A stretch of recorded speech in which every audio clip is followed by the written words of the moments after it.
Welcome, everybody, to the Daily Packers Post. We're here every day, Monday through Friday, bringing you in-depth daily coverage of your Green Bay Packers. Make sure you hit the like button and subscribe so you get new episodes as soon as they become available. Today, we are going to talk about 5 players who probably are going to take on a bigger role on this team in 2025 than the one they had in 2024. Now, we're not going to count players who are not under contract for the upcoming season. So if you're an unrestricted free agent, you're not going to be on this list. And the other thing is, if you were already an established starter like Jaire Alexander, first of all, he may not be back on the team. But second of all, you were an established starter.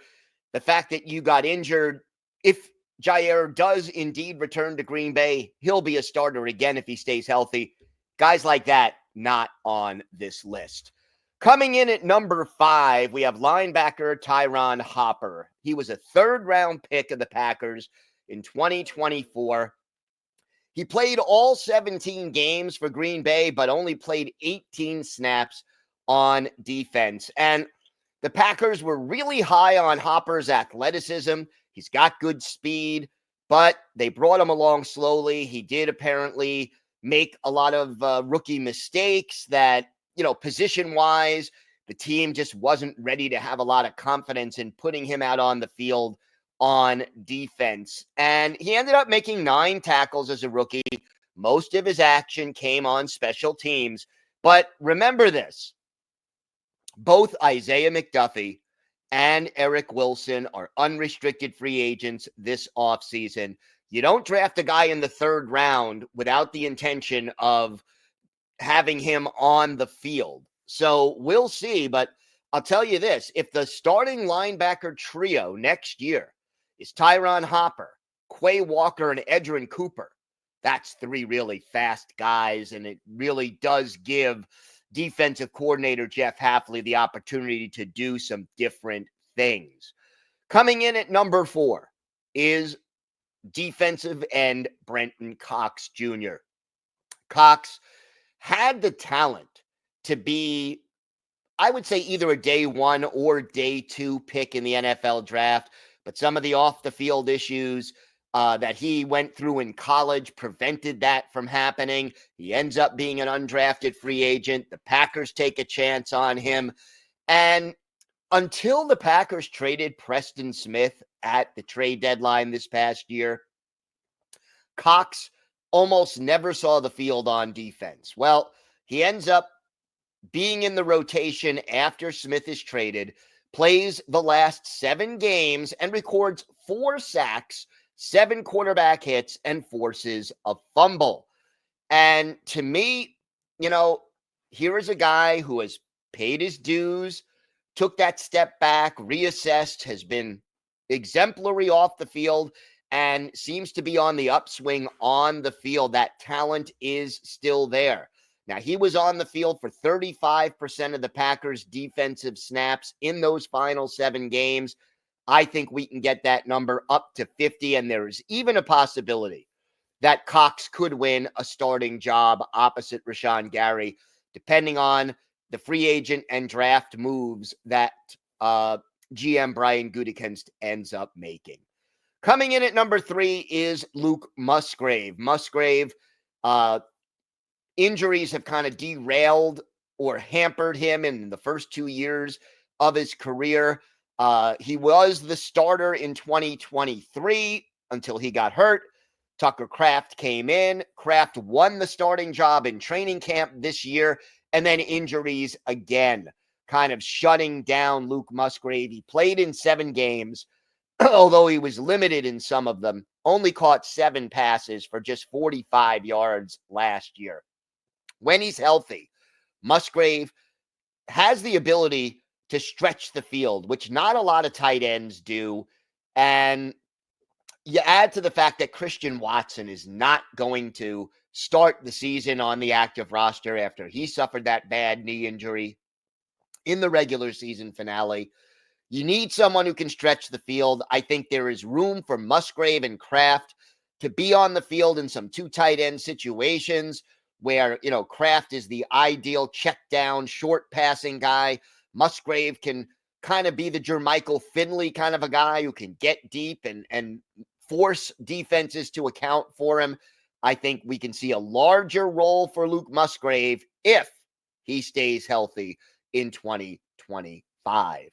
Coming in at number 2 is running back Marshawn Lloyd. More than any other player, the Packers front office and coaching staff were so high on Lloyd, on his explosiveness, his speed, his cutback ability, but injuries just wiped out his rookie season in the NFL. He only played one game and ended up running 6 times for 15 yards, caught one pass for 3 yards.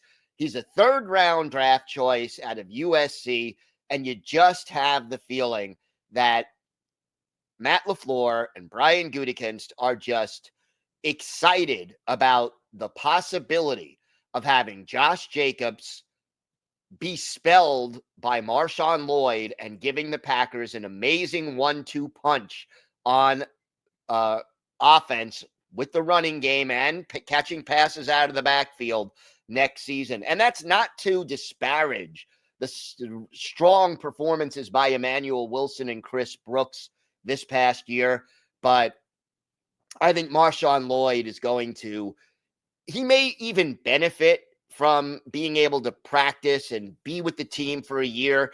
He should be able to hit the ground running. Running back is one of those positions where, you may not necessarily need as much time to adjust to life in the NFL as you do at other positions. Again, the key for any Packers running back to get on the field consistently, you got to be able to pass protect. I hope Lloyd is working on that. He did also have a fumble problem in college. I hope he can clean that up as well. And coming in at number 1 on this list of 5 Packers who should see a bigger role in 2025, how about 2024 number 1 pick, Jordan Morgan, the offensive lineman out of Arizona. First round pick by the Packers this year.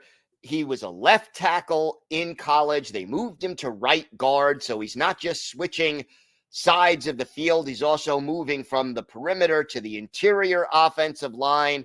That's a lot of adjustment. Add to that adjusting from college to the NFL.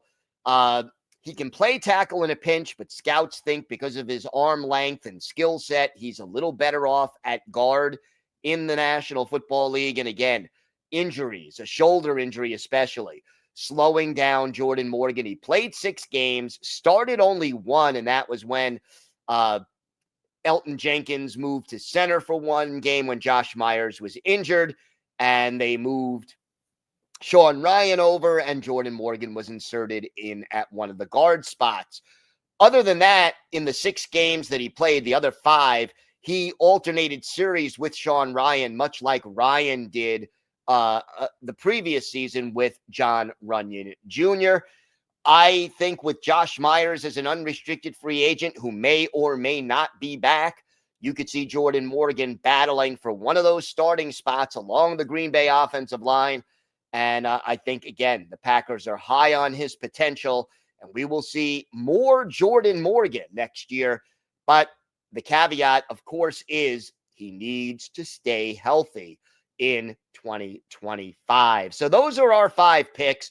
Feel free to mention in the comments if you've got another player who you think would fit this criteria of playing a much bigger role next year than he did in 2024 or up until this point. There are some other candidates on there, but these were our top 5. Don't forget to check out our website at thepackerspost.com, where we have in-depth daily coverage of your Green Bay Packers. So check out our articles there. And we're here every day, Monday through Friday on YouTube, bringing you some great Packers in-depth analysis. I'm Gil Martin. I am the founder and editor of the Packers Post and of the Daily Packers Post. Have a great day, everybody. Thanks for watching, and go Pack Go.